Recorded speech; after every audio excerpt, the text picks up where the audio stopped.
Good morning. I want to talk to you here today about something that is very needed in this country today. I heard Adrian Rogers, a great man of the God of the Lord and great preacher, talk about our country only being one generation away from being a country that has turned its back on God. And folks, I'm not sure if we've already missed that. That generation has done gone by. It's up to the parents today to teach their children about God. Colossians 3:21 says, "Fathers, provoke not your children to anger, lest they be discouraged." We, as parents and as grandparents, are to teach our children about God, to be the example to them the way God's Word instructs us to make sure they are learning what they need to learn. I think today, a lot of homes, the parents are so busy trying to make a living. And then I think we get so involved, and I'm not against anything that's sports or anything like that. I've said that many times. But I think we get too involved.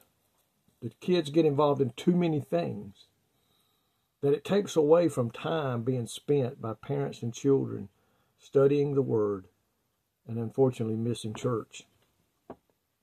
Parents should be the extreme example of life and contact, caring more for the salvation of their children than their jobs, professions, ministry in the church. Yes, that can become a problem. Or social standing. The number one thing today as parents and grandparents that we need to be concerned about is where are our children standing with God, even our grown children, and where are our grandchildren standing. In the study Bible, there's 15 things Paul lists about what needs to be going on. I don't have enough time to go over all 15 of them.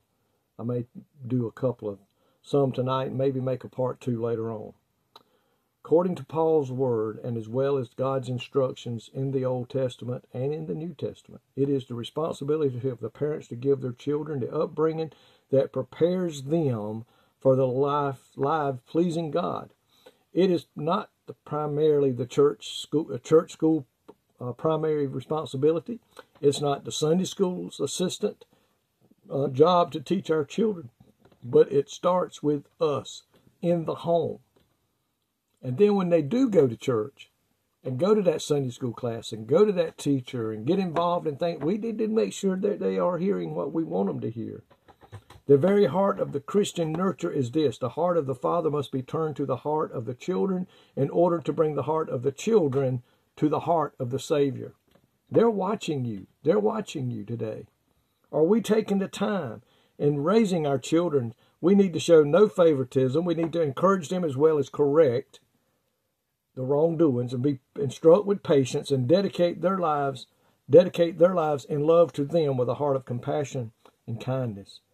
Then we need to dedicate our children to God at the beginning of their lives.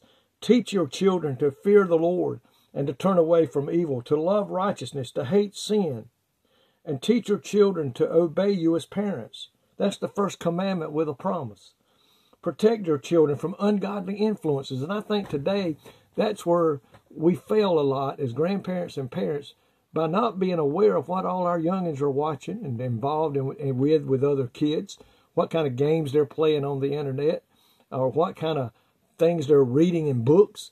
We need to know what they're watching. We need to know what they're listening to. What kind of music are they listening to? Folks, all these things make a difference in the lives of a young person when they are at a tender age and can be so persuaded. And sometimes once they're persuaded to go a certain way, it is hard to get them back on the path to God. We need to teach them in the Bible by reading and studying the Bible together, by praying in front of them and teaching them how to pray. We need to establish our children in a spiritual church, not a church that's got a great nursery, not a church that's got a great kindergarten, and all that's good and needed. But the main thing we should find in a church is a biblical teaching from the Word of God, the way it needs to be taught, the way it's taught in the Bible. That's the most important thing about the church we pick to take our children to. What are they going to be taught? But I know some parents today that are so involved.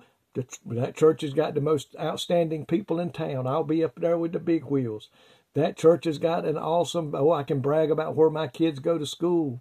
I can brag that my kids are in that nursery. Folks, listen, the most important thing is about selecting a church for where we're going to take our children. What are they going to be taught about? How are they going to be fed the Word of God? That is the most important thing. We need to know that our children are put to us, given to us by God to raise them. You only get one shot at raising your kids the right way. Once they are grown, it's even harder to turn them back to God. Folks, today, it's a serious thing being a parent. Make sure you're teaching your children who God is and what it means to serve Him. That is the most important thing today that we can teach our children. God, thank you for children. God, they're the apple of our eye. Man, they just make our hearts swell with joy when we have a grandchild or when we have a son or a daughter. I can remember the excitement in my life when I was handed my daughter, and then I was handed my son, and then I was handed my grandson. God, it's awesome. But God, it's a responsibility like no other to raise our children in the fear and admiration of God. God, help us today to do that. In Jesus' name I pray. Amen. May God richly bless you.